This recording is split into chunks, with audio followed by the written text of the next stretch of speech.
Buongiorno e benvenuti a questa edizione di Focus TG, come sempre in diretta su Rete Veneta con tutti gli aggiornamenti sulle ultime notizie dal Veneto. Partiamo con la segnalazione che è stata diramata questa mattina dalla Direzione della Protezione Civile del Veneto di un avvenuto terremoto che si è verificato alle 7:21 con epicentro nell'area di Fregona in provincia di Treviso e una magnitudo di 2,9 sulla scala Richter.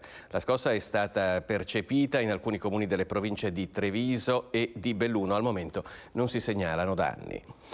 Un incendio invece è divampato questa mattina al primo piano di una villa che ospita un centro di accoglienza stranieri a Creazzo in provincia di Vicenza e che ospita all'interno 11 persone. Un uomo che ha respirato del fumo nelle prime fasi del rogo è stato successivamente accompagnato al pronto soccorso. I vigili del fuoco sono riusciti a circoscrivere le fiamme evitando la propagazione al piano inferiore. All'arrivo delle squadre tutte le persone ospiti si trovavano già nel giardino. Bruciate completamente 3 stanze con danni da fumo e calore all'intero piano di oltre 250 metri quadri. Rimaniamo a Vicenza perché accusato di violenza sessuale in autobus su donne e minori, un pakistano è stato espulso e portato al centro di permanenza per i rimpatri. In Italia ne ha fatta una dietro l'altra: minaccia, simulazione di reato, guida senza patente. Lui è un pakistano di 40 anni, regolare ma con precedenti per vari reati. L'ultimo episodio il 20 maggio del 2022 in Vial do Moro a bordo di un autobus SVT pieno di studenti dove la polizia era accorsa dopo aver ricevuto l'allarme al 113 dall'autista. Qui il pakistano era stato indicato come responsabile di insistite molestie, palpeggiamenti, strusciamenti nei confronti di 8 donne, di cui 4 minorenni che si trovavano a bordo del bus. Dopo averle fissate insistentemente, infatti, secondo la ricostruzione, aveva impedito alle studentesse l'uscita dal bus, iniziando poi le molestie fisiche. Arrestato in flagranza di reato con l'accusa di violenza sessuale aggravata e condannato a 1 anno, 4 mesi e 20 giorni di reclusione, scontata la pena oggi, il questore di Vicenza ha deciso di rimandarlo nel paese di provenienza. Per questo ha firmato un ordine di trattenimento nel centro di permanenza per i rimpatri di Gradisca di Sonzo, dove ieri sera è stato scortato dagli agenti dell'ufficio immigrazioni della questura. Nei prossimi giorni l'immigrato verrà imbarcato su un volo diretto in Pakistan. Fa discutere in Veneto e non solo la promozione degli studenti che nell'ottobre scorso spararono dei pallini di plastica con una pistola ad aria compressa contro la propria insegnante a Rovigo. Secondo il ministro dell'istruzione si tratta di una promozione diseducativa. Sono stati promossi con i 9 in condotta e la media dell'8 2 dei ragazzi di un istituto tecnico di Rovigo che avevano sparato alla loro insegnante dei pallini con una pistola ad aria compressa. Sulla vicenda è intervenuto il ministro dell'istruzione Giuseppe Valditara. Rispetto all'autonomia di ogni scuola, ha detto: tuttavia la scelta di dare i 9 in condotta a chi ha aggredito una professoressa mi lascia sorpreso, anche per il messaggio diseducativo che ne può derivare. Il ministro ha chiesto una relazione dettagliata sulle motivazioni che hanno condotto a questa decisione, una vicenda che il sociologo Umberto Filippi definisce tragica. Tragica per l'insegnante, che mi risulta abbia anche rischiato di perdere un occhio, che non è cosa certo da poco. E tragica anche per la situazione che si vorrebbe dire educativa della scuola, che evidentemente non vedo questa funzione educativa da nessuna parte, anzi la vedo profondamente in questo senso diseducativa. E su Twitter anche il ministro della Difesa ha chiesto scusa a titolo personale, da semplice cittadino, all'insegnante. Se la scuola ha lo scopo di educare, penso si sia persa un'occasione, ha scritto Guido Crosetto. Il dirigente scolastico provinciale, invece, ha difeso la scelta di promuovere il ragazzo, basandosi sul rendimento scolastico e preferendo un percorso educativo interno a sospensioni o bocciature. In casi come questi, però, anche le famiglie hanno grosse responsabilità. Dietro i giovani ci sono i non giovani, cioè ci sono gli adulti e ci sono i genitori, in particolare i genitori. Ecco, io credo che il discorso ormai sia di che modelli di adulti o di non adulti hanno questi giovani. Io credo che il problema stia lì. I giovani in sé, sì, le responsabilità vanno cercate alle spalle dei giovani. Gli avvocati dell'insegnante stanno attendendo la conferma ufficiale della promozione, quindi hanno intenzione di contattare il ministro Valditara. Il fatto risale all'11 ottobre scorso e l'insegnante aveva chiesto alla direzione scolastica dei provvedimenti. Non essendo arrivati, aveva presentato denuncia.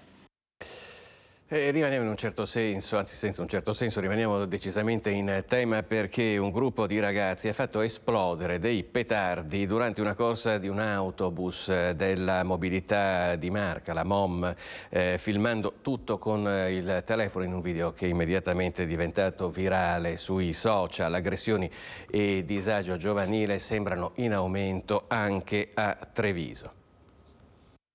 15 petardi fatti esplodere in autobus e lanciati dai finestrini verso le persone. Il video caricato sui social per ottenere like e visualizzazioni.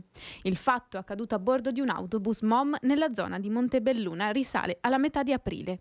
I 4 ragazzi autori del gesto, molto probabilmente minorenni, hanno cominciato inizialmente a creare trambusto all'interno del mezzo e poi fatto scoppiare i petardi lungo il corridoio e fuori dai finestrini all'altezza delle fermate, provocando paure e rabbia tra i passeggeri. Un atto pericoloso che avrebbe potuto ferire le persone o provocare un incendio al suo interno. Questa volta i bulli hanno agito con uno scopo ben preciso: importunare l'autista e filmare il tutto per ottenere un po' di notorietà sul web. L'autista MOM, fermato il bus, è andato personalmente a rimproverare i giovani minacciando di chiamare le forze dell'ordine se non avessero smesso. Questi di tutta risposta gli hanno riso in faccia, filmando anche il conducente a sua insaputa. Il video è stato pubblicato dai ragazzi su TikTok e Instagram, raggiungendo oltre 90.000 visualizzazioni. Il conducente, involontariamente protagonista del video virale, ha denunciato il fatto ai carabinieri di Treviso. È l'ennesimo atto di vandalismo sui mezzi di mobilità di Marca, che fa riflettere sul più ampio tema della violenza e dei fenomeni di aggressione di cui sempre più spesso i giovani si rendono protagonisti. Dall'amministrazione di Treviso possibili soluzioni per arginare questo tipo di fenomeno. Treviso ha la caratteristica di essere un comune capoluogo, tanto più se parliamo di episodi nei mezzi pubblici, i ragazzi possono provenire da qualunque altro comune. Noi proprio alla fine di questo mese faremo il punto su un progetto di educativa di strada che abbiamo promosso a inizio gennaio con gli altri comuni del nostro ambito, quindi con i 37 comuni, incidendo in diverse sedi. Faremo il punto con tutti i comuni proprio per decidere che tipo di progettualità insieme portare avanti a metà tra il sociale e le politiche giovanili. Operatori dei servizi sociali scesi in strada e nelle piazze, luoghi non istituzionalizzati dove sempre più di frequente i ragazzi si ritrovano. Verifichiamo i dati raccolti, verifichiamo cosa ci dicono gli operatori, li leggiamo con i comuni, servizi sociali e politiche giovanili insieme e da lì decidiamo quale nuova progettualità sperimentare sempre nell'ambito dell'educativa di strada. Tragedia della solitudine nel cuore di Padova. In un appartamento del ghetto è stato rinvenuto senza vita il corpo di Enrico Grassetto, di 66 anni, residente in via dei Fabbri. Era morto per cause naturali da almeno 10 giorni. A dare l'allarme sono stati alcuni residenti che avevano avvertito un forte odore nel pianerottolo. Quando sono arrivati i carabinieri con i vigili del fuoco è stato fatto accesso all'abitazione. L'uomo è stato trovato in avanzato stato di decomposizione. Il medico legale intervenuto ha stimato che fosse morto da circa 2 settimane, aveva delle patologie e viveva da solo. Nel pomeriggio a Spercenigo c'è stato, nel pomeriggio di ieri, l'ultimo saluto a Marco Bianchini, il 17enne di San Biagio, morto 2 giorni dopo essere stato travolto in bici da un'auto a Carbonera. Che grande prova, o Signore, ci costringe ad affrontare in questi giorni e in questo giorno che non dimenticheremo mai. Erano più di 500 gli amici, i familiari, i compagni di scuola e la squadra di atletica per l'ultimo saluto a Marco Bianchin, il 17enne di San Biagio di Callalta, morto all'ospedale Cafoncello di Treviso 2 giorni dopo essere stato colpito da un'auto mentre era in sella alla sua bicicletta. Troppo gravi le ferite ed è stato proprio Don David ad annunciare la decisione della famiglia di donare gli organi del ragazzo. Chiesa gremita, il parroco che invita i fedeli ad avanzare lungo la chiesa, ad avvicinarsi al feretro ricoperto di fiori bianchi per non rimanere all'esterno in balia del caldo torrido. Noi al massimo arriviamo a dire: il destino ha voluto così, una tragica fatalità. Se fossi stato qui, oh Signore. Forse saranno state anche le ultime parole di Marco quando ha terminato la sua corsa. Una famiglia straziata dal dolore, le sorelle Nadia e Sonia, mamma Marica, papà Stefano che ringrazia la comunità per la vicinanza di questi giorni e dall'ultimo saluto a Marco. I tuoi immensi occhi resteranno e ci accompagneranno per tutta la nostra vita. Grazie amore mio, sarai sempre nei nostri cuori. Vedi a tutti noi da lassù. Addio Marco, grazie.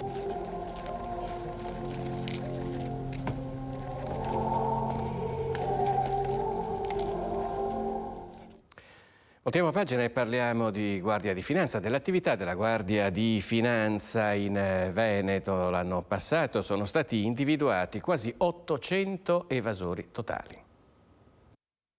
I risultati che vengono dati dalla Guardia di Finanza come esito dell'attività operativa devono essere letti in positivo, cioè quando si parla di evasori o di frodi non significa che il sistema paese non funzioni bene, ma significa che esiste un apparato molto importante che è la Polizia Economico-Finanziaria, che è molto evoluta, la Polizia Economica e Finanziaria Italiana, la Guardia di Finanza Italiana, che consente appunto di avere un sistema paese sempre più efficace. Nel celebrare il 249° anniversario dalla fondazione della Guardia di Finanza, che quest'anno a Venezia si festeggia in Campo San Polo, il comandante regionale traccia il bilancio dell'attività svolta nel 2022 e primi mesi 2023. Sono oltre 60.000 gli interventi ispettivi eseguiti e circa 5.000 le indagini svolte.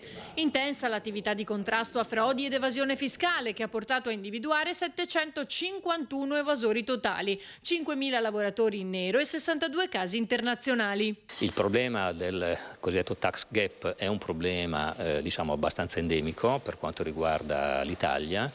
Però diciamo anche i dati di recupero fiscale sono invece in segno positivo, cioè ogni anno c'è qualche miliardo in più che entra nelle casse dell'erario e quindi questo significa che è anche questa una derivazione della eccellente opera di controllo del territorio sotto il profilo economico e fiscale. 251 gli interventi in materia di riciclaggio con la denuncia di 658 persone e 15 arresti. 7 le indagini nell'ambito del contrasto al crimine organizzato e il controllo capillare per la tutela della spesa pubblica. I focus principali riguardano in questo periodo sicuramente tutta la cornice per consentire che i fondi pubblici di carattere nazionale e sovranazionale, in modo particolare i fondi del PNRR, possano essere spesi nel modo più opportuno, ma bisogna anche evitare che vi siano delle frodi, no? Ad esempio quelle abbiamo visto tutti, ne avete parlato ampiamente, delle frodi che vengono perpetrate per i bonus facciati. Su questo settore ci siamo sicuramente molto concentrati, ma ci siamo concentrati anche molto sul profilo della sicurezza sociale. Recentemente, circa un mese fa, è stato effettuato un sequestro molto importante di cocaina qui a Venezia, nel porto, quindi 850 kg di cocaina, un segno, intanto un sequestro forse anche il più grande fatto nella storia recente, quantomeno della Regione Veneto. Torniamo a parlare di cronaca e di minori con una violenta rissa scoppiata a Carbonera e culminata con l'accoltellamento di un 14enne. Ci colleghiamo in diretta con Daniela Sizia che si trova per noi sul posto. Buongiorno Daniela. Buongiorno Filippo, ci troviamo proprio sul luogo dove rissa, siamo a Pezzan di Carbonera, davvero alle porte di Treviso, e qui è avvenuta la rissa, qui è avvenuto l'accoltellamento. Parliamo di ragazzini tra i 14 e i 18 anni, c'è solo un maggiorenne, un 18enne, tutti gli altri sono minorenni, 2 bande. Lo scopo, probabilmente ci dicono i carabinieri, è per rapina, e quindi gli aggressori volevano rapinare dei coetanei perché sono tutti davvero piccoli. È avvenuto qui, lo vedete, qui c'è la macchia di sangue dove è stato colpito, è stato fatto sdraiare il 14enne, e noi vi faccio subito sentire la testimonianza di chi è uscito da casa, perché è venuto proprio di fronte a casa sua, e che ha sentito le urla e i litigi di questi ragazzini. Che cosa ha sentito? Cosa è accaduto? Subito ho sentito questo tafferuglio, ho sentito appunto urla, e la cosa che poi mi ha impressionato di più è stato sentire dire ha la pistola, ha il coltello. E poi ho sentito dire mi ha tagliato, mi ha bucato. A quel punto ho preso il coraggio a due mani e sono uscito un attimino qui appena fuori, come vedete, dalla casa. Ho provato a urlare abbastanza forte in modo da tentare uno spavento. Al primo colpo non ci sono riuscito, al secondo anche perché uno mi veniva incontro col sangue che scendeva, e gli altri appunto ho detto basta, finitela, e sono scappati due da una parte e gli altri due si sono accasciati qui a terra e uno è scappato dalla parte opposta. Insomma, ecco, questo un po'. Poi abbiamo pensato più che altro a curare il ragazzo e assistere anche l'altro ragazzo che erano qui a terra sanguinante, uno soprattutto insomma era sanguinante, sì, uno solo. Colpito alla schiena, sì, a livello scapolare, e perdeva, non si fermava il sangue. Noi abbiamo tamponato quello che riuscivamo a fare. Ecco, poi è arrivata ovviamente la Croce Rossa e tutto quanto, che hanno provveduto a tutto il resto. Il ragazzino che ha 4 ferito è stato portato in ospedale, Filippo, con una prognosi riservata perché gli è stato polmone, e il coltello serramanico che aveva uno degli aggressori è stato trovato poco più avanti, era stato buttato in una canaletta qua veramente a 300 metri da qui, dove fra l'altro sono stati poi fermati il sindaco di Carbonera, Federico Ortolan. Sindaco, insomma, buongiorno, una situazione davvero preoccupante questa. Sì, siamo particolarmente preoccupati perché appunto questo fatto avviene in una strada tranquilla, una frazione tranquilla, in una strada tranquilla, abitata, dove non ci sono neanche particolari diciamo luoghi di aggregazione, ecco, che fanno pensare a questo tipo di accadimenti, ecco. Si può pensare che si conoscessero comunque, anche se 2 erano fuori comune e invece i 3 aggressori erano del comune, sembra, di Carbonera. Sì, la dinamica è in via appunto di accertamento, ma appunto c'è stato questo scontro che fa pensare anche probabilmente che si conoscessero tra di loro i ragazzi, ecco. Ecco, Sindaco, lei andrà a parlare quando saprà l'identità dei ragazzi che erano coinvolti qua di Carbonera, andrà a parlare con le famiglie? Sì, appunto sarà mia cura andare a parlare con i genitori per capire un attimo quella che può essere la volontà, il contesto anche familiare in cui vivono questi ragazzi che sono stati protagonisti di questo spiacevole. Cosa ha pensato subito quando le è stato raccontato questo fatto? Allora, innanzitutto non pensavo sinceramente a questa zona nello specifico, perché è proprio una zona molto tranquilla, ecco. E ho subito pensato ai fatti di Varago, ecco. Fortunatamente in questo caso il ragazzo si è salvato grazie all'intervento tempestivo del signor Dotto, ma è stata solo una casualità. Ecco perché, Filippo, fra l'altro proprio a pochi chilometri da qua, poco tempo fa c'è stato un episodio a Varago di Macerata dove 2 bande si sono scontrate, fra l'altro tra 2 ragazzi per motivi di droga, e c'è stato un omicidio. A morire è stata la vittima, è un 17enne, ed è in galera invece per questo omicidio un 18enne, quindi sempre giovanissimi. Un altro residente che si è trovato qua, insomma, in quel momento dove, insomma, davvero c'era il caos. Sì, anch'io ho richiamato, diciamo, da questi urli dal balcone, mi sono affacciato, ho visto scappare questi 2 ragazzi verso Villa Maria. Là ho capito, insomma, ho realizzato che qualcosa di importante era successo e mi sono precipitato per cercare di capire, anche se dare una mano, ma ormai la cosa era già successa. Il signor Dotto aveva già, diciamo, aiutato questi ragazzi, però sì, veramente sembrava di essere un film, perché 2 ragazzi per terra, uno proprio ferito anche profondamente. Sì, la situazione è brutta e dispiace perché sono ragazzi molto giovani, la vita è una cosa importante, magari per motivi futili si sono scontrati e si è creato questa dinamica. Ecco, lei ci diceva è arrivato un genitore che ha parlato proprio con chi aveva probabilmente il coltello a serramanico in tasca e che è partito da casa con quell'arma. Sì, penso che sia stato il papà del ragazzo che ha coltellato, però non sono proprio sicuro al 100% perché sono stati attimi molto veloci. E sì, gli diceva proprio che era anche stupito il genitore stesso come mai andava in giro con un coltello a serramanico, ecco, o comunque con questo coltello, gli sembrava strano persino al genitore. Quindi insomma forse, io parlo anche personalmente, forse i ragazzi vanno un po' più controllati, ecco, nella loro libertà comunque bisogna dargli una direzione. Grazie. E il coltello è stato trovato a circa 300 metri da qua in una canaletta, non so se la Nicoletta riesce a farvelo vedere, dove sono stati fermati anche i due ragazzi, due ragazzini, mentre una terza persona è stata è in via di identificazione, è scappata dalla parte opposta. I due intanto che sono stati fermati sono stati deferiti in stato di libertà per lesioni gravi e probabilmente adesso anche per rapina. Ci sono delle telecamere di sicurezza, saranno vagliate sul posto 5 pattuglie, Filippo, per cercare di intervenire, e grazie al pronto intervento proprio dei carabinieri 2 sono stati subito fermati. Se Filippo non hai altre domande ti restituisco la linea. Tutto a posto, è stata assolutamente esaustiva, grazie Emilia, Daniela Sizia e Nicoletta Rizzetto. Noi continuiamo con il nostro telegiornale. Era un agente della polizia locale di Roma, Antonangelo Bette, 66 anni, l'uomo che ieri ha perso la vita mentre era in sella alla sua moto.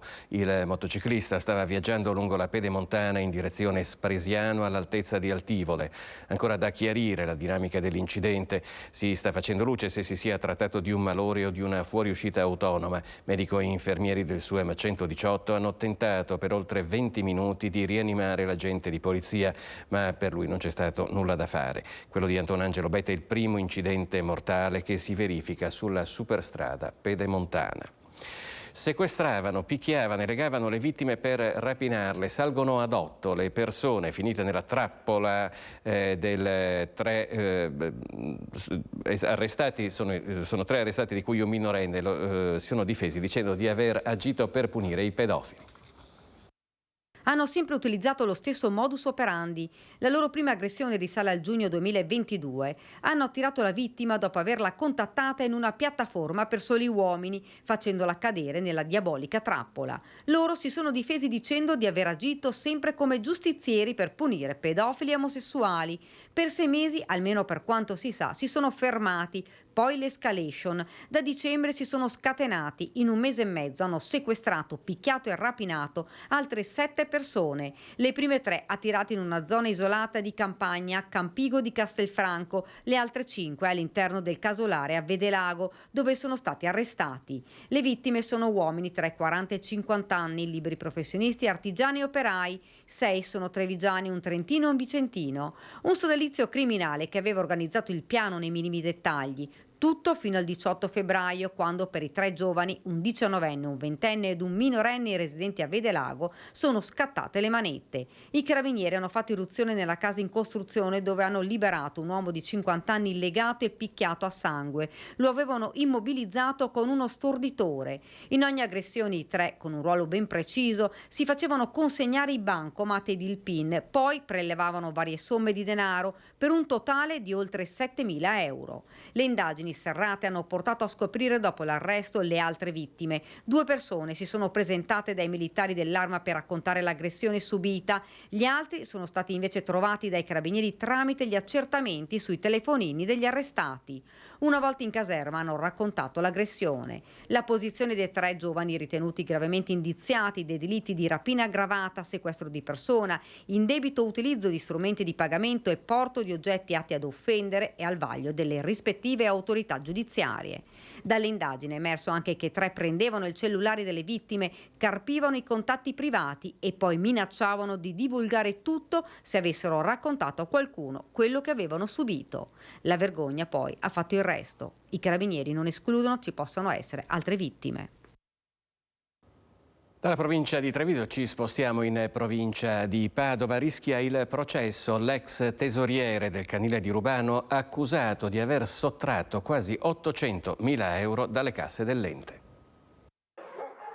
Chiuse le indagini sul buco economico ai danni del canile di Rubano. In 3 anni sono stati sottratti 796.000 euro. Per questo rischia di finire a processo l'ex tesoriere dell'ente che si occupa dei cani abbandonati.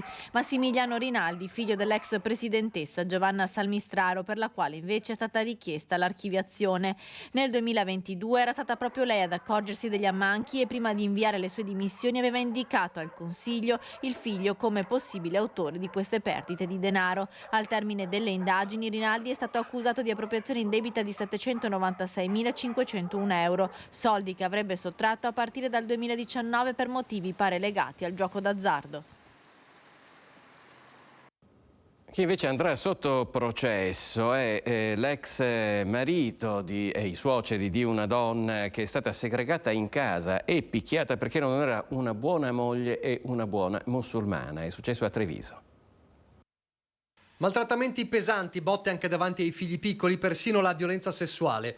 L'incubo vissuto da una donna perché ritenuta non essere una buona musulmana e una buona moglie. Un caso terribile che ora vede 3 persone rinviate a giudizio, l'ex marito della vittima, un 40enne macedone, e i genitori di lui.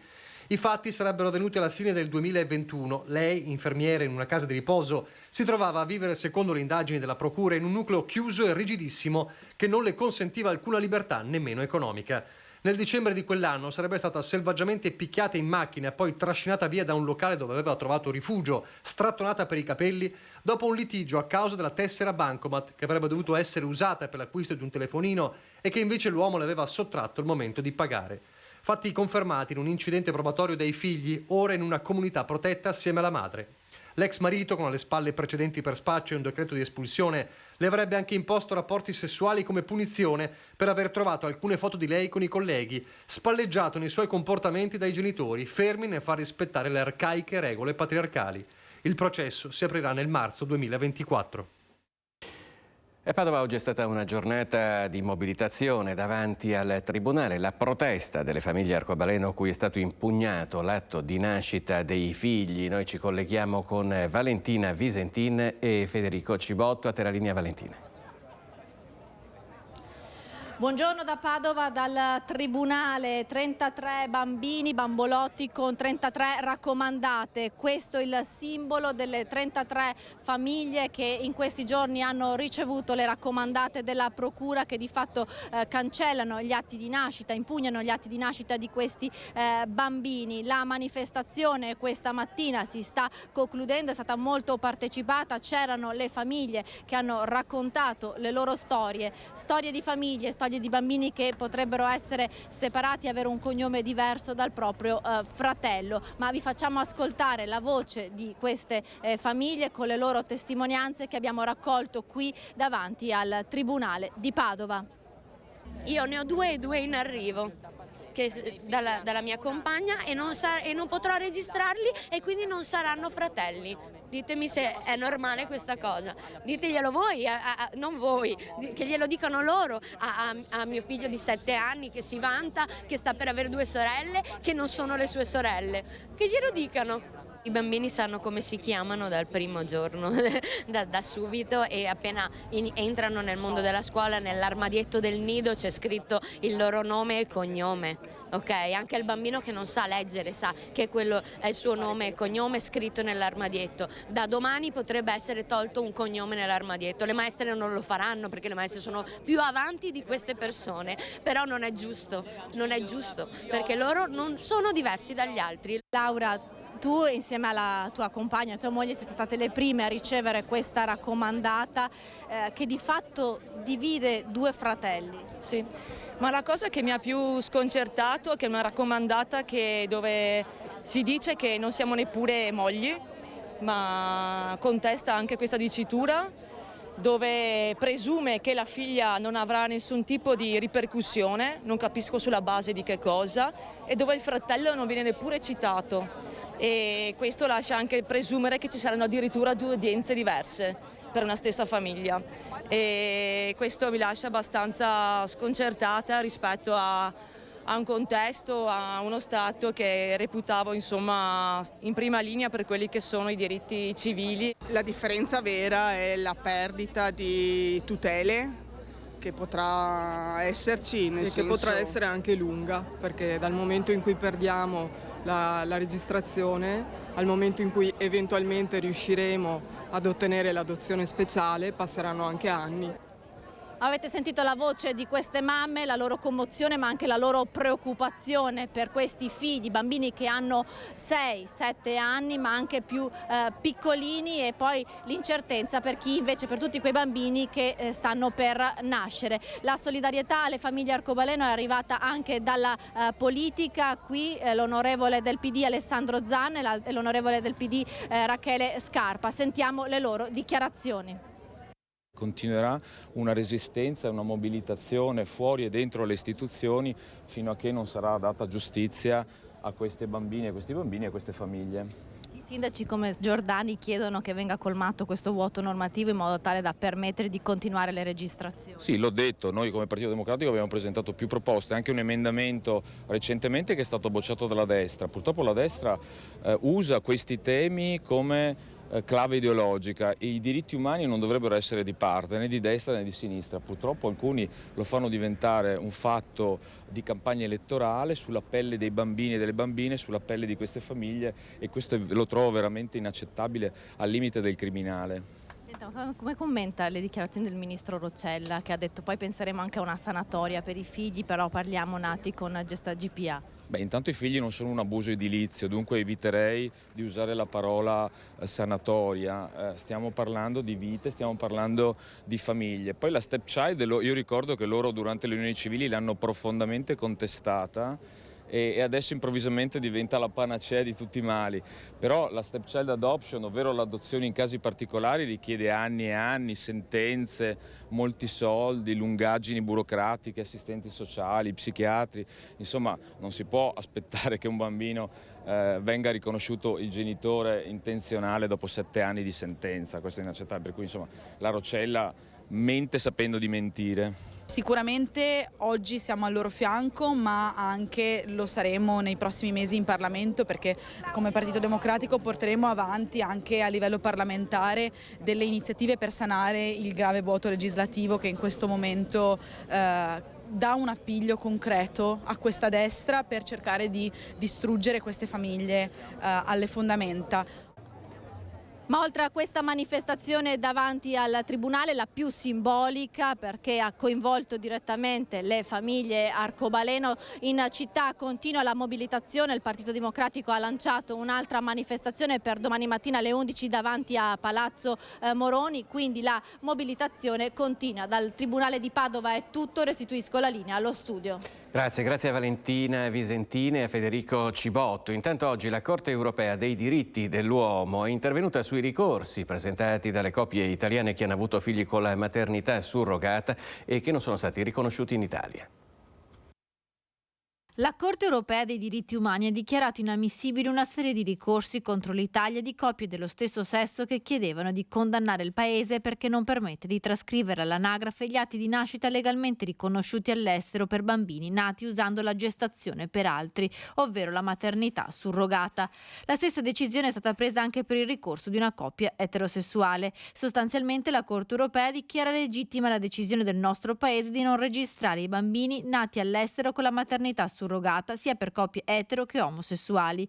Questa pronuncia, anche se riguarda casi completamente diversi, irrompe nella vicenda padovana, dove la procura ha impugnato gli atti di nascita di 33 bambini figli di 2 mamme e registrati nel comune di Padova, e così continua a far discutere l'opinione pubblica. Il caso Padova è diverso perché si tratta di bambini nati attraverso la procreazione medicalmente assistita e partoriti in Italia da una delle 2 mamme, che con l'atto di nascita vuole registrare anche il cognome della mamma intenzionale, che viene di fatto riconosciuta così come genitore.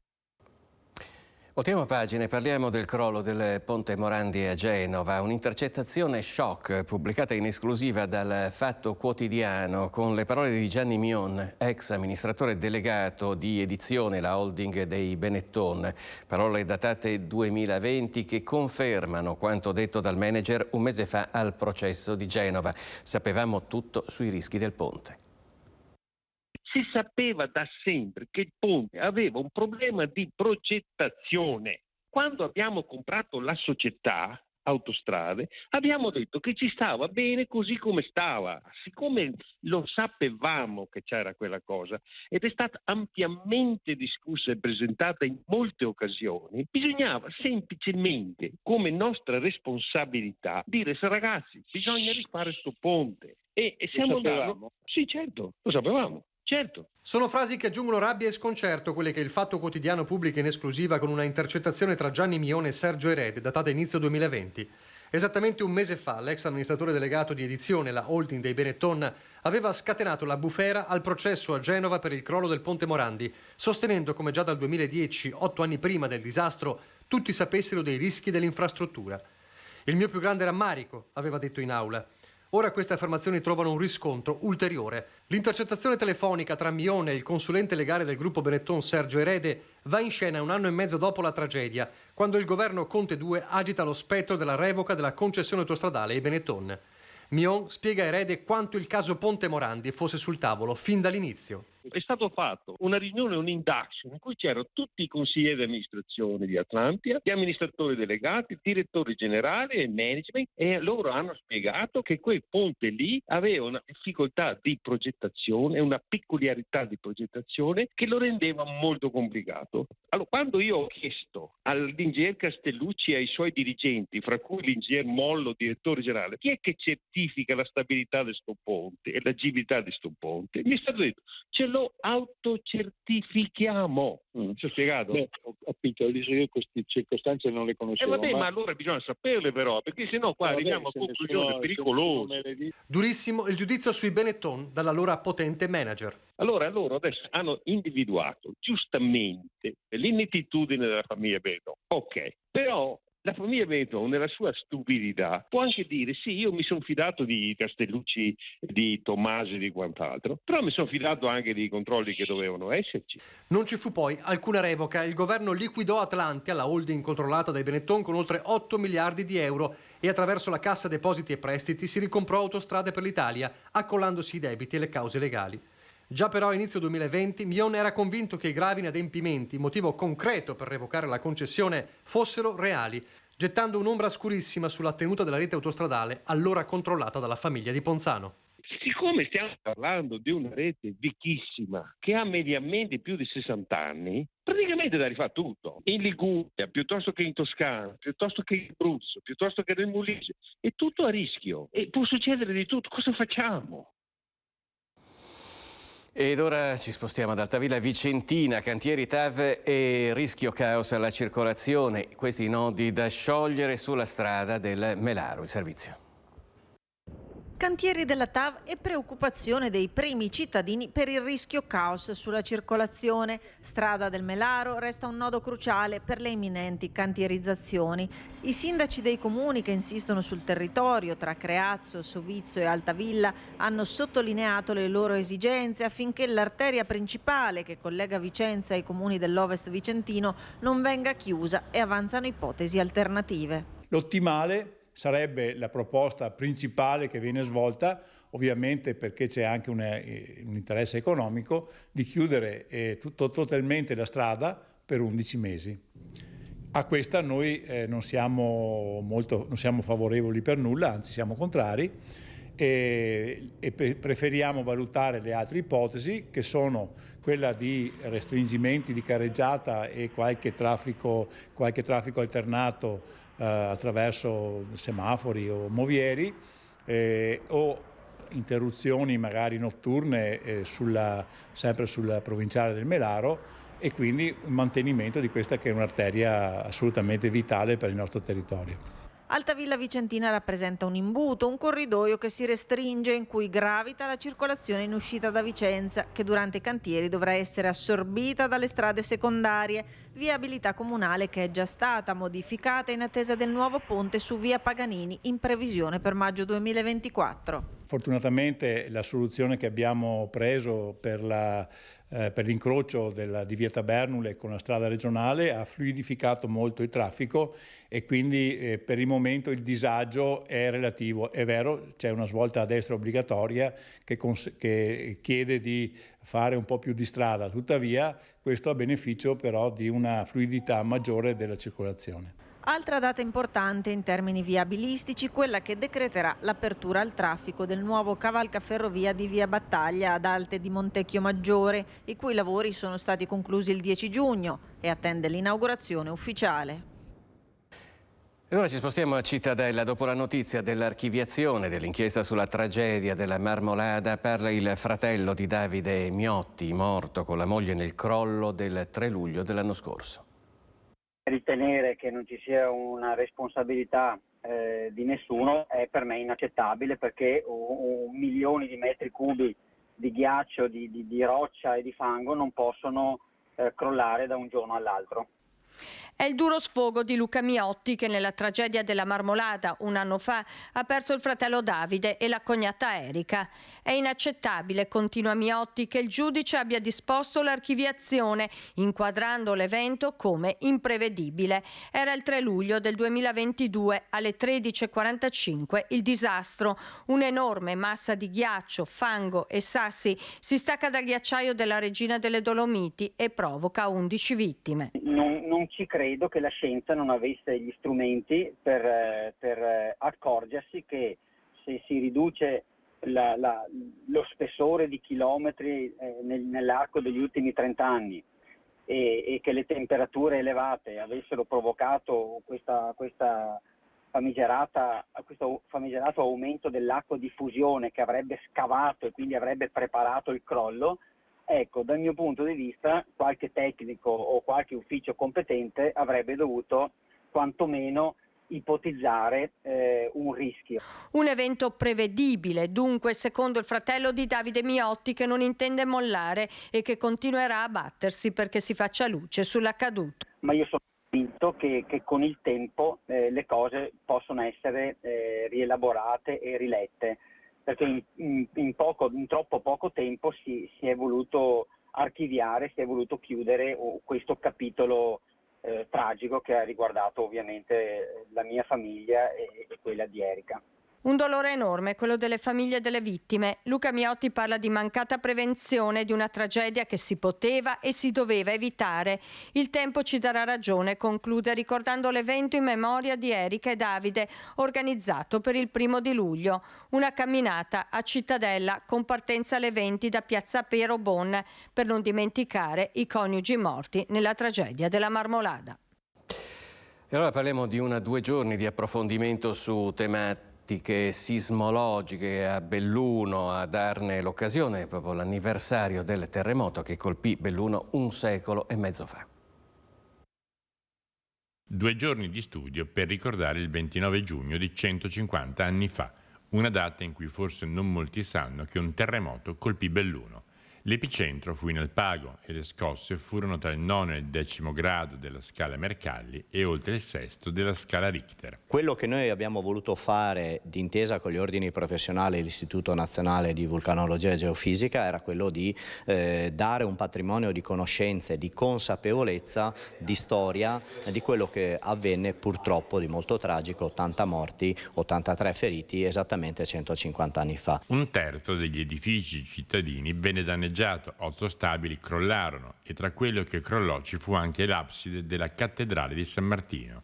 La speranza oggi è che ricordare possa aiutare a prevenire. La consapevolezza tramite l'ausilio dei tecnici, degli scienziati, di chi ha cognizione di causa, di modo tale che la popolazione possa sapere quali sono i rimedi, perché al momento la scienza non è ancora in grado di prevedere con sicurezza il verificarsi di un terremoto, ma certamente possono essere messi in campo degli strumenti di natura tecnica e anche normativa per mitigare il più possibile il rischio e non avere disastri con palazzi distrutti o persone sotto le macerie. E ora parliamo di sicurezza stradale perché arriva una stretta sui monopattini a Vicenza. Sono stati 29 gli incidenti in 1 anno e mezzo che hanno coinvolto monopattini elettrici. Sono stati redatti 49 verbali dalla polizia locale tra il 2022 e il 2023 ed elevate sanzioni per un totale di 3.400 euro. Ribattezzato a tolleranza zero per le misure stringenti contro il consumo di alcol e stupefacenti per i conducenti di veicoli, per la stretta sull'uso dei cellulari alla guida, per le nuove regole per i neopatentati, il disegno di legge sul nuovo codice della strada, oggi sul tavolo del Consiglio dei Ministri, prevede anche un giro di vite sull'uso dei monopattini elettrici. Tra le questioni al centro dell'attenzione l'obbligatorietà del casco anche per i maggiorenni e di assicurazione. Basti pensare che nel capoluogo berico, dove la ciclabilità e di conseguenza i monopattini elettrici sono sempre più diffusi, sono stati registrati dalla polizia locale 23 incidenti nel 2022 e 6 nei primi 6 mesi del 2023 con monopattini come protagonisti.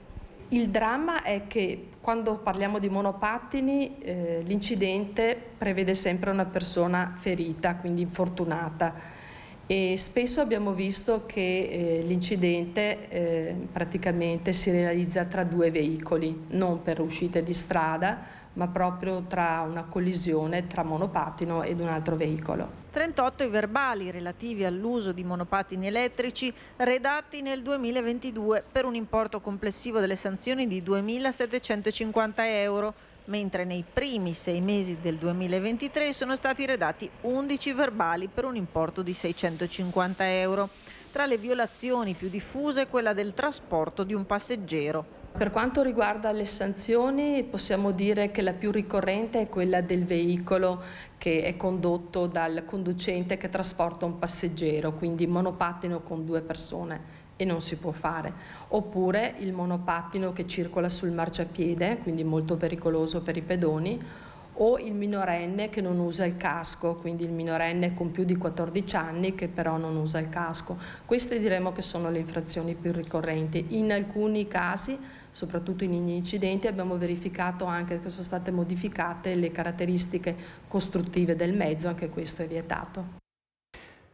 E ora andiamo a Marostic, perché una nostra telespettatrice ci ha segnalato alcuni tratti del torrente Longhella abbandonati, ricoperti da erbaccia e piante infestanti. Vediamo. Il letto del torrente Longhella trasformato in un vero e proprio prato incolto. È questa la segnalazione che arriva da una nostra telespettatrice di Marostica. Acqua del torrente in alcuni tratti ormai inesistente, al suo posto erbaccia e piante infestanti. Passeggio ogni mattina con il cane, racconta la nostra telespettatrice, e la situazione è sempre peggio. Una colta di piante aggiunge ricettacolo di cattive sorprese. La paura dei residenti e frequentatori della zona infatti è anche quella di trovarsi faccia a faccia con topi e pantegane, oltre che lasciare un letto di un torrente, a loro caro, in mano al degrado. Noi ci fermiamo per un istante e Focus TG ritorna tra un attimo.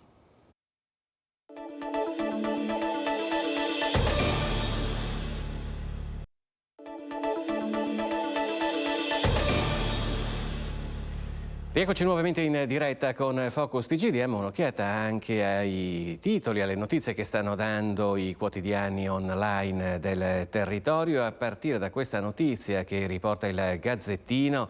Il fatto è avvenuto a Jesolo, vedete il titolo: si tuffa nella piscina vietata e batte violentemente la testa, un 18enne, è grave.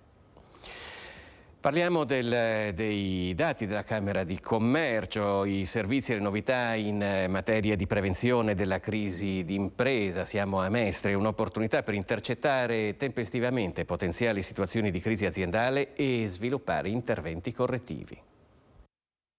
Sono molteplici i servizi presentati e introdotti negli ultimi anni dalla Camera di Commercio Venezia Rovigo, sede della Commissione regionale per la composizione negoziata della crisi d'impresa, per sostenere le aziende e fornire loro strumenti pratici per l'individuazione precoce di elementi di crisi e intervenire di conseguenza. Abbiamo diversi versanti di intervento. Il primo è quello della prevenzione. La prevenzione vuol dire offrire un portale da parte della nostra società consultile Inexta, all'interno del quale ogni impresa può inserire tutti i dati della sua azienda e trovare poi delle soluzioni, vedere prima di tutto come si trova collocata sul mercato e vedere se ci sono delle difficoltà nei flussi finanziari che possono essere tempestivamente risolte. Presentato il bando per gli sportelli decentrati sulla crisi d'impresa, il quale mette a disposizione importanti risorse per la realizzazione di attività specifiche nel campo del supporto alle imprese per la prevenzione della crisi d'impresa.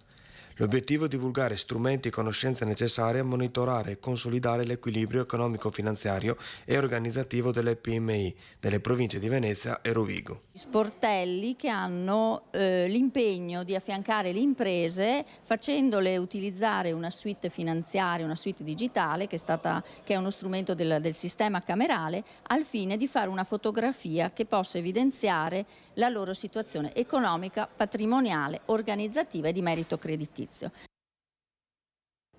Ed ora ci colleghiamo con Bassano del Grappa, dove c'è una certa preoccupazione per quello che riguarda la chiusura per lavori del Ponte della Vittoria, il cosiddetto Ponte Nuovo, che è un ponte che corre parallelo al più noto Ponte Vecchio di Bassano. Noi ci colleghiamo con Alex Giuliano, che vedo proprio di fronte al municipio di Bassano. A te la linea, Alex. Un buongiorno allo studio, un buongiorno a tutti i telespettatori. Noi siamo appena usciti dalla conferenza stampa in comune a Bassano del Grappa. In nostra compagnia c'è il vice sindaco di Bassano, Andrea Zonta, perché c'è una novità importante, una novità destinata sicuramente a sollevare discussioni, polemiche, a dividere anche un po' l'opinione pubblica. Perché? Perché Bassano, l'amministrazione, ha deciso di chiudere per 2 mesi il Ponte Nuovo, giustamente per lavori, per, diciamo, approfittando anche dell'estate, insomma, del traffico ridotto, però comunque, insomma, Bassano viene lasciato un attimo divisa a metà. Sì, diciamo, innanzitutto buongiorno a tutti. Purtroppo i lavori su strada sono lavori che sono sempre molto complicati e comportano sempre purtroppo dei disagi. In questo caso tocca al Ponte della Vittoria, ponte che da oltre 70 anni è lì che fa il suo egregio mestiere. Come già da notizie precedenti sappiamo che non gode di ottimissima salute, non è neanche in crisi, ma ha bisogno di una sua ristrutturazione sia dal punto di vista statico che dal punto di vista anche estetico. Questo primo intervento prevede la chiusura appunto del ponte per questi 2 mesi, ne approfittiamo, abbiamo fatto in modo tale che questo avvenga nei mesi di luglio ed agosto, in cui il traffico cittadino è sicuramente meno intenso e meno importante rispetto al periodo scolastico. C'è anche il periodo di ferie che è agosto. Le aziende si stanno organizzando per lavorare il più possibile e accelerare tutta la fase, magari anticipando anche l'apertura, ma bisogna fare di necessità virtù. È sicuramente, come dicevi, un problema legato alla viabilità, è un problema che sicuramente susciterà e farà suscitare commenti e magari anche qualche polemica, perché ci sta, ma purtroppo non abbiamo alternativa. L'alternativa sarebbe quella di fare un senso unico sfruttando una corsia, ma vuol dire allungare i tempi del restauro di molto, più del doppio di quelli che servono, e vorrebbe dire creare un disagio magari fino a dicembre-gennaio l'anno prossimo. Questo noi non lo vogliamo e pertanto chiediamo ai cittadini con molta serenità e umiltà di portare pazienza per questi 2 mesi e poi avranno nuovamente un ponte percorribile e magari dal punto di vista estetico anche più bello di prima. Ecco, in chiusura diamo anche delle indicazioni tecniche e anche, insomma, delle informazioni di servizio, perché Bassano in questi mesi, come sempre, insomma, ma d'estate si sa, è meta turistica, quindi che tragitto dovranno fare, cioè qual è il percorso alternativo e che tipo di lavori verranno svolti? C'è tutta una segnaletica che parte da distante e il giro classico è quello tra il ponte, diciamo, se vogliamo, la congiunzione tra Viale De Gasperi e via Aldo Moro, pertanto per chi proviene da nord, cioè da Viale delle Fosse, fa Viale De Gasperi, rotatoria, via Aldo Moro, terzo ponte e si ricongiunge con la strada che va verso Marostica. Oppure, e la stessa cosa fanno è fatta per chi viene dall'altra parte. Per chi proviene invece da via Scalabrini fa o questo percorso o, se deve andare verso nord, preferibilmente potrebbe scegliere anche il tratto per Campese. Ecco, lei ha parlato di una decisione che creerà sicuramente delle discussioni, anche delle polemiche. Come risponde in maniera preventiva alle polemiche che sicuramente ci saranno? Ma io sono uno che tende generalmente a non polemizzare. credo che un certo disagio sicuramente ci sarà. Quello che chiediamo come amministrazione è di cercare di portare pazienza e per questi 2 mesi magari cambiare leggermente le abitudini. Poi io molto di più non è che posso chiedere, perché chiaramente non è che posso stoppare la libertà di opinione di ognuno, però sappiate che questo lo facciamo per il bene del nostro ponte e magari per non dover arrivare troppo tardi a chiudere un'arteria che invece è molto importante per la città. E allora per il momento da Bassano è tutto, ringrazio il vice sindaco Andrea Zonta e restituiamo la linea. Grazie a voi. Alex Giuliano è il vice sindaco di Bassano del Grappa. Noi invece ora ci spostiamo a Padova perché tempo di bilanci di fine mandato per il presidente di ANCE Padova Alessandro Gerotto. Il bonus 110% ha rilanciato il settore, ha detto, ma i debiti incagliati fanno preoccupare per i prossimi mesi. Nell'edilizia è fondamentale il rispetto della legalità su cui abbiamo lavorato. Sentiamo.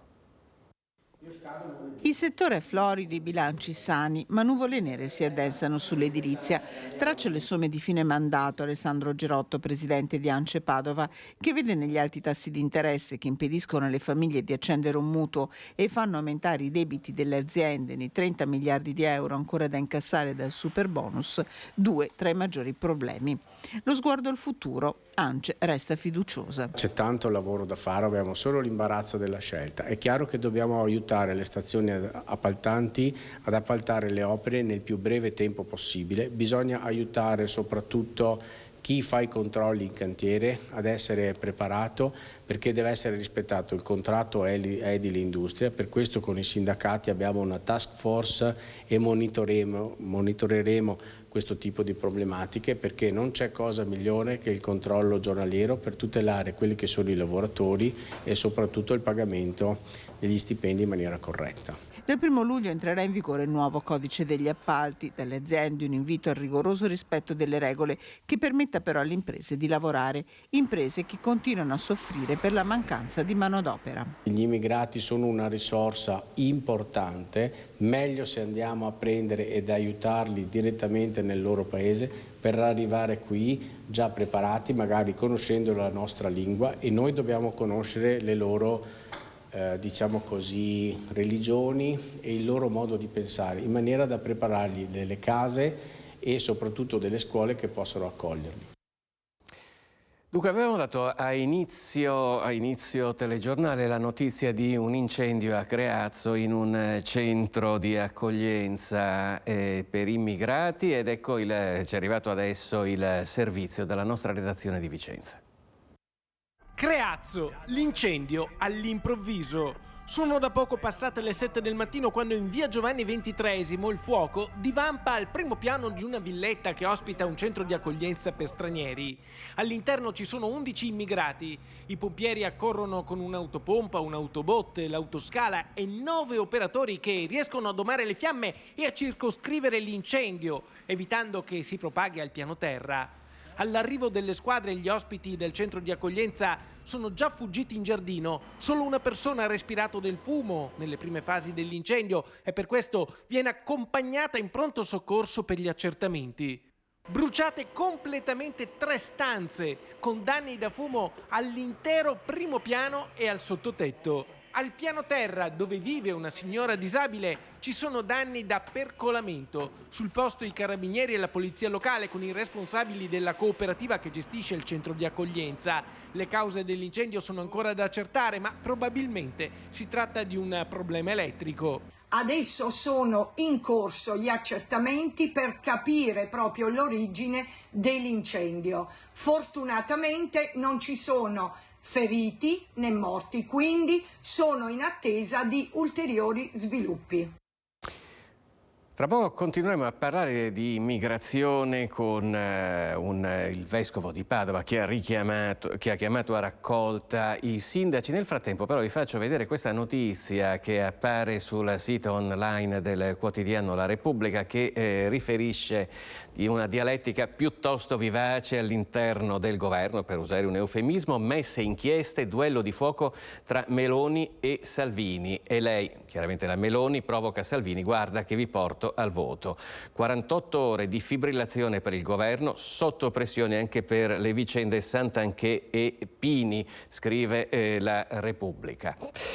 Allora, sul tema dell'immigrazione, avevamo annunciato, il vescovo di Padova ha chiamato a raccolta i sindaci. Sentiamo. Io vengo qui a portare anche tutte le criticità che oggi i sindaci stanno vivendo sul tema dell'accoglienza, perché molte volte non è una questione di volontà, ma è una questione di impossibilità per mancanza di strumenti.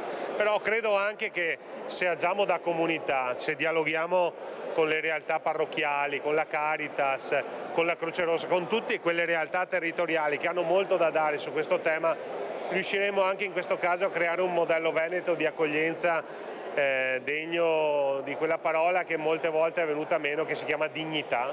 C'è anche il sindaco di Treviso e presidente di ANCI Veneto, Mario Conte, all'incontro organizzato dalla provincia e dalla diocesi di Padova all'Istituto Barbarigo ieri per parlare di SAI, il sistema di accoglienza e integrazione, insieme ai sindaci della provincia, 86 i sindaci o i rappresentanti dei comuni presenti, insieme alle associazioni di categoria, all'università e all'ULSS 6. Noi abbiamo bisogno di persone che vengano per lavorare, abbiamo bisogno a causa del calo demografico, quindi in una lettura un po' più ampia ci accorgiamo che certe resistenze sono frutto di nostre paure e forse una conoscenza più approfondita delle normative che già ci sono, tra l'altro, ci può aiutare a entrare in una collaborazione molto fruttuosa. Il SAI si rivolge a chi ha ottenuto il permesso di soggiorno o lo status di rifugiato e in alcuni comuni è presente già da anni, come a Piazzola sul Brenta. Avere un centro di accoglienza non vuol dire avere più immigrati nel proprio comune, significa gestire quelli che c'è nel tuo territorio provinciale.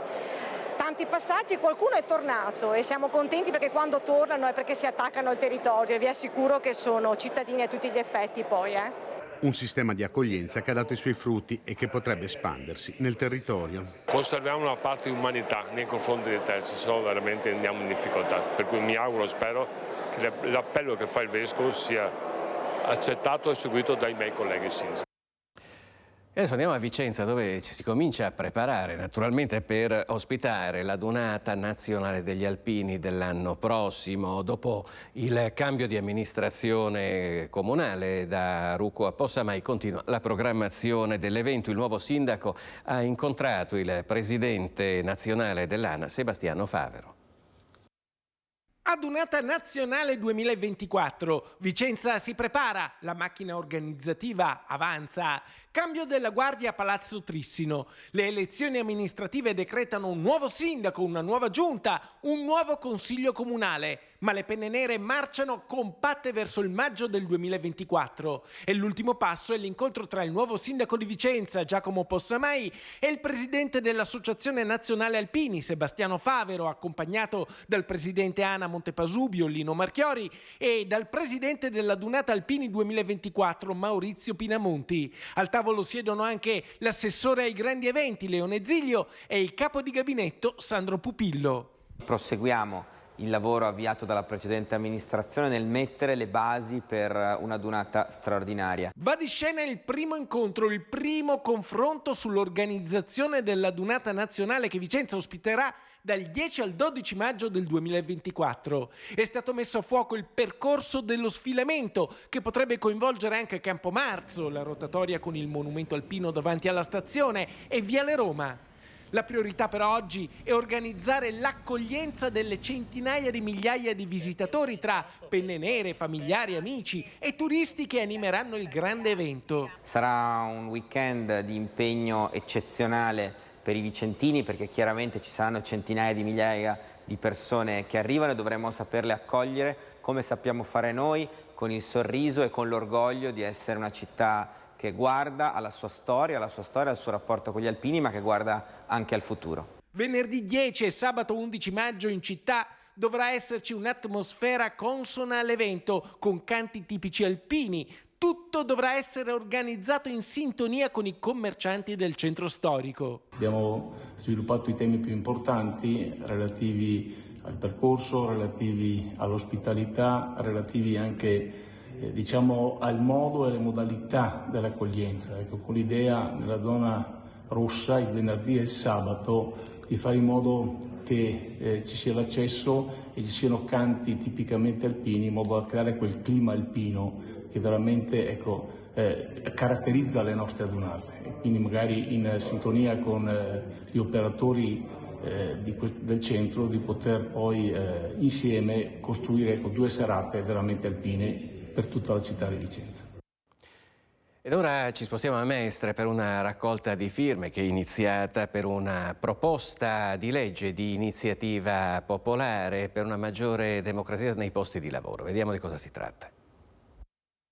CISL Veneto ha lanciato anche a Venezia la raccolta di firme per sostenere la propria proposta di legge di iniziativa popolare circa la partecipazione attiva al lavoro. La nostra proposta di legge prevede che queste forme di partecipazione non si attuano per decreto o per legge, ma che vengono incentivate affinché siano l'impresa e i lavoratori con i loro rappresentanti a decidere quale forma di partecipazione e in che modalità metterla in atto. Sono 4 le modalità di partecipazione dei lavoratori indicate nella proposta di legge. La partecipazione gestionale, cioè la possibilità della presenza dei lavoratori nei consigli di amministrazione, la partecipazione finanziaria, che vuol dire partecipazione agli utili delle imprese o a detenere azioni della società, la partecipazione organizzativa, che vuol dire coinvolgere i lavoratori nelle scelte organizzative di funzionamento dell'impresa, e la partecipazione consultiva, cioè la possibilità per i lavoratori e i loro rappresentanti di essere informati e consultati anticipatamente sulle scelte strategiche che l'impresa vuole fare. Nell'occasione, inoltre, sono state presentate 4 buone pratiche aziendali in Veneto. Sono aziende ovviamente dove la contrattazione di secondo livello è riuscita ad essere così avanzata nel capire che i lavoratori appunto sono un valore aggiunto, tant'è vero che la campagna si chiama Aggiunge un posto al tavolo e quel posto è dedicato ai nostri lavoratori. Varie le opportunità per apporre le firme nei prossimi 6 mesi. Si può firmare in tutti i comuni. Le nostre unioni sindacali territoriali si stanno mobilitando per creare situazioni di comunicazione rispetto a questo, quindi facendo assemblee nei posti di lavoro, cogliendo l'occasione anche della stagione estiva per partecipare con dei banchetti in situazioni di feste paesane, sagre. E invece poco distante al Teatro La Fenice, poco distante da Mestre, quindi siamo a Venezia città, è stata presentata una 3 giorni che invece si svolgerà a Belluno sull'importanza dell'acqua. Risorsa acqua dalle Dolomiti al mare, è questo il titolo di una 3 giorni di convegno laboratorio in programma la prossima settimana da giovedì a sabato a Rifugio Galassi sulla forziera piccola dell'Anterau a Caralzo di Cadore nel Bellunese. L'iniziativa è stata presentata a Venezia nelle sale apolline del Gran Teatro La Fenice, partner dell'iniziativa, e saranno proprio musicisti e coristi del Gran Teatro La Fenice ad arrivare nella giornata di apertura ai 2018 metri di quota per intonare 3 brani, tra cui Va Pensiero. La Fenice non poteva non partecipare a questo evento sul tema dell'acqua. La Fenice, in quanto teatro d'opera, è il luogo, mi permetto di dire, della città, ma in ogni città il teatro d'opera è sempre il luogo dove i temi della natura sono più raccontati. Quello dell'acqua, oserei dire, è uno dei temi più ricorrenti in tutte le opere. Con una bellissima ed emozionante sorpresa. Si parte dalle sale apolline per arrivare il giorno 29 con alcuni artisti del coro della Fenice che, dopo aver eseguito il Va Pensiero una volta loro come si deve, poi verrà rifatto il Va Pensiero facendo cantare tutti quelli che ci sono lì. Saranno 3 giorni dove ci confronteremo con le realtà e le istituzioni locali che sono sempre attente al tema dell'acqua, dal Consiglio Nazionale delle Ricerche all'UNESCO, ai bacini imbriferi, ai consorzi delle acque risorgive, al CAI stesso che ha anche il suo comitato scientifico, con i nostri uffici della direzione ambiente, dell'urbanistica e di Europe Direct. E avverrà a breve la pubblicazione del bando per l'affidamento dei lavori per il Parco di Belluno in destra Piave e di suoi accessi urbani. Il grande progetto, modificato rispetto alla prima versione, è oramai pronto a decollare. Approvato il progetto esecutivo del Parco di Belluno in destra Piave e i suoi accessi urbani. Il progetto, modificato rispetto alla prima stesura, ridisegnerà l'area di Lambioi compresa dal Parco Emilio e la Piana Verde lungo la riva destra del Piave, per ricreare zone attrezzate per turisti, bagnanti e camperisti e permettere al sicuro pedoni e ciclisti attraverso un collegamento sicuro tra i due parchi. Progetto importante per 3 motivi: l'aspetto sicurezza, l'aspetto paesaggistico e l'aspetto turistico. Di sicurezza soprattutto perché verrà creato un sottopasso e quindi le persone che vorranno recarsi in quell'area potranno non attraversare la strada ma usufruire di questo sottopasso. Sarà anche ripristinata l'aspetto paesaggistico, quindi verrà creato tutta un'area verde, e poi anche sotto l'aspetto turistico l'area camper vicino al Parco Emilio verrà rimodulata, verrà più grande e anche con tutti i servizi connessi, quindi un grande progetto al servizio della città. Il quadro economico di spesa approvato dalla Presidenza del Consiglio dei Ministri ha stabilito in oltre 4.350.000 euro l'ammontare degli interventi di competenza del Comune e in 515.000 quelli di competenza di BIM GSP. Nel progetto definitivo si aggiungono i lavori di ripristino dei danni causati da Vaia, nonché dei percorsi pedonali per collegare le aree di sosta, di gioco e di svago. Attenzione sarà riservata anche ai reperti medievali ritrovati durante la fase di messa in sicurezza dell'area nel 2018. In virtù del loro valore di memoria storica saranno collocati lungo il percorso su appositi piedistalli. Noi ci fermiamo un attimo, ci rivediamo tra poco.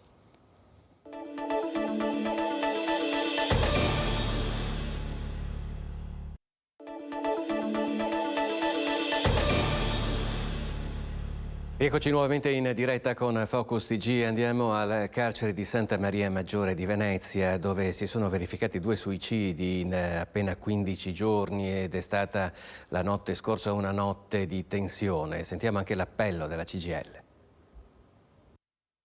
Ennesima protesta dei detenuti nella notte nel carcere di Santa Maria Maggiore all'indomani del secondo suicidio avvenuto in meno di 3 settimane. A togliersi la vita impiccandosi Alexandru Gnanosi Dimitrova, il 36enne rumeno che lo scorso settembre aveva massacrato la moglie Lilia Patrianella, 45enne moldava con oltre 80 coltellate nella loro casa di Via Mantegna a Spinea e che già mesi fa aveva tentato di uccidersi infilandosi il manico di una scopa nell'occhio.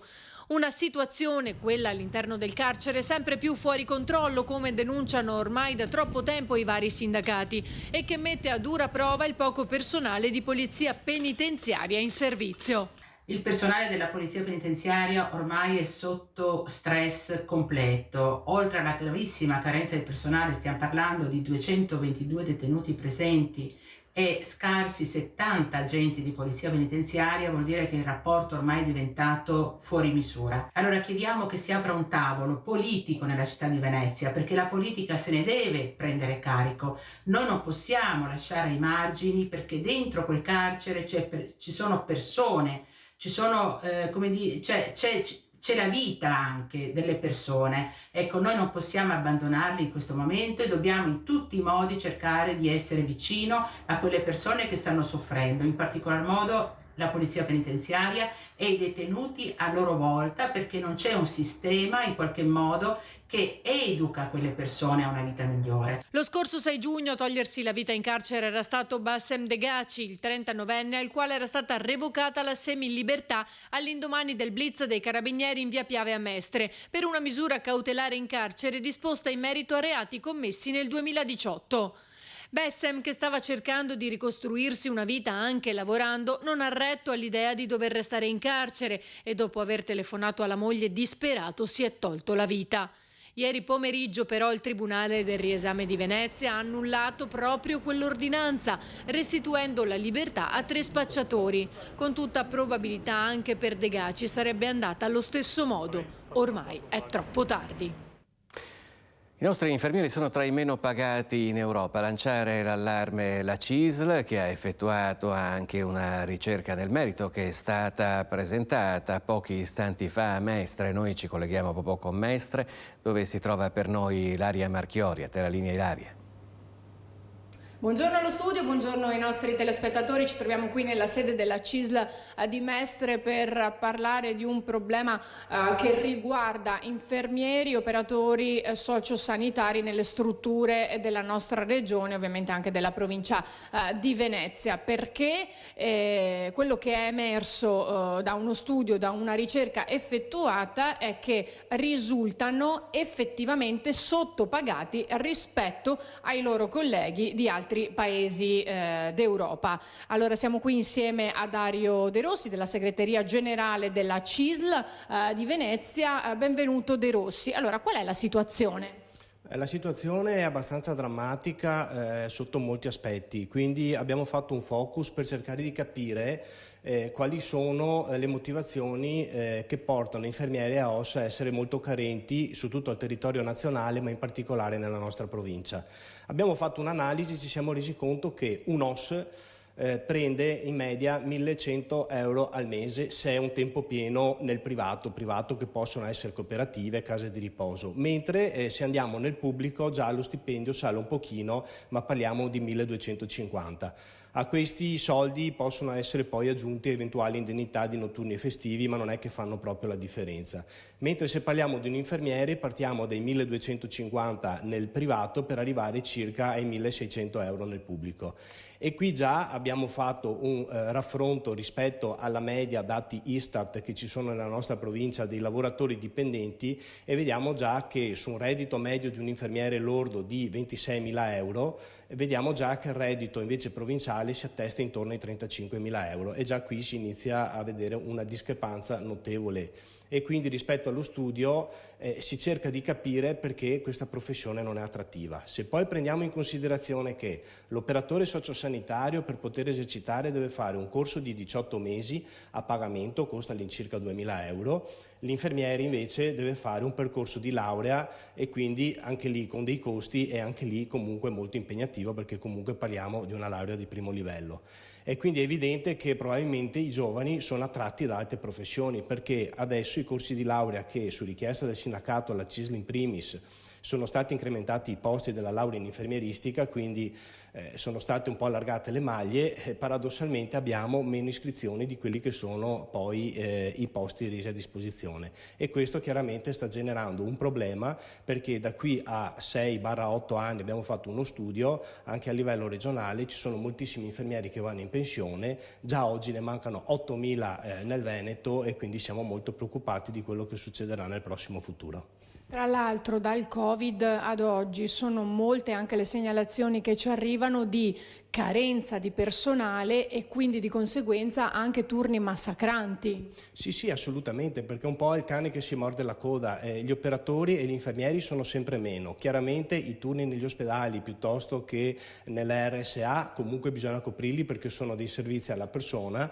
ed è chiaramente per coprirli si fanno doppi turni. Cioè, basti pensare che un infermiere e un OS a turno hanno mediamente o un sabato o una domenica libera al mese, quindi è chiaro che una professione così diventa poco appetibile. Se poi mettiamo il lato economico c'è un disinnamoramento proprio riverso a queste professioni che sono fondamentali nei servizi alla persona. La richiesta qual è? La richiesta è semplicemente di adeguare gli standard, ma senza andare troppo in giro in Europa. Noi abbiamo fatto anche qui nello studio, una volta avevamo gli infermieri rumeni che venivano a lavorare qui da noi perché prendevano più soldi, adesso hanno cambiato rotta e vanno in Germania. Perché? Perché in Germania mediamente prendono 500 euro in più al mese e quindi è chiaro che qui o si fa una politica di investimento senza vedere questi tipi di professione come dei costi. È vero che sicuramente sono dei costi, ma è anche inevitabile che se non viene fatto un investimento fra un po' il problema diventerà di tutti perché negli ospedali e nelle RSA non ci sarà più nessuno che potrà assistere i nostri anziani piuttosto noi quando staremo male. Ecco, non sono numeri da poco, non sono cifre da poco, dunque l'auspicio è che si possa sistemare questa situazione di questa categoria, ma sappiamo essercene anche altre nella stessa situazione. Io ringrazio Dario De Rossi, della segreteria generale della CISL di Venezia e qui da Mestre restituisco la linea allo studio. Grazie Ilaria Marchiori da Mestre. Noi parliamo della maturità perché c'è stata la seconda prova. Andiamo a vedere com'è andata per gli studenti di Vicenza. Beh, era affrontabile, mi aspettavo di peggio viste le simulazioni. Però sì, alla fine il problema, come ci si aspettava, era abbastanza complicato, diversi passaggi, procedimenti, mentre i quesiti un po' più veloci, semplici, ecco. Ho fatto le Olimpiadi di matematica e ho preso medaglia di bronzo a Cesenatico quando le abbiamo fatte a maggio. Quindi sei l'orgoglio della scuola? Beh, spero di aver reso orgogliosa la preside e tutti i docenti, ecco. È per questo che sei uscita prima degli altri? Potrebbe essere. Essere preparati quest'anno è stata dura. Spero di aver fatto qualche punto. Ovviamente puntavo più su italiano che matematica per fare un po' di punti e poi con l'orale farne altri e uscire. Quindi questa era la mia idea. Adesso arriva la parte più difficile che è l'orale, o la parte più difficile c'è già stata? La parte più difficile era questa, secondo me, matematica, che era la più ostica, diciamo. Sì. Il peggio è passato, era oggi il peggio. E adesso per gli orali cosa ti aspetti? Ma non saprei cosa aspettarmi, ma sono abbastanza tranquillo perché sono bravo a collegare gli argomenti. Io ho fatto linguistico, quindi la prova era di inglese e avevamo 2 testi, una comprensione e 2 produzioni, quindi 2 testi da scrivere. Com'è andata? Facili, difficili? Insomma, le comprensioni erano un po' ambigue, però insomma credo comunque di aver fatto abbastanza bene, anche le produzioni sono abbastanza tranquilla. Il peggio arriverà, secondo me l'orale mi preoccupa molto di più. Bene dai, era giusta, non troppo difficile né troppo facile, penso sia andata abbastanza bene. Il peggio è passato o deve ancora arrivare? No, è l'orale il peggio. Sì, settimana prossima, la prima di tutta la scuola, quindi quello sarà il peggio però. E cosa vi aspetta all'orale? Aspetta 10 materie. E c'è lo spunto che ci verrà dato, che sarà una foto o un testo, e bisognerà parlare, cioè collegare da quello spunto più materie possibili, e vedremo insomma. Io ho fatto una prova di armonia, ovvero di composizione, e è uscito fuori una delle 3 tipologie a mio parere più semplice, infatti ho finito a mezzogiorno. E ora ci colleghiamo nuovamente in diretta con Bassano del Grappa, dove invece vedo Alex Giuliano in compagnia dell'ex sindaco di Bassano, Riccardo Poletto, perché continuano le polemiche per la questione case di riposo. La minoranza attacca l'amministrazione, ma ci dice tutto Alex Giuliano, il suo ospite. A te la linea, Alex.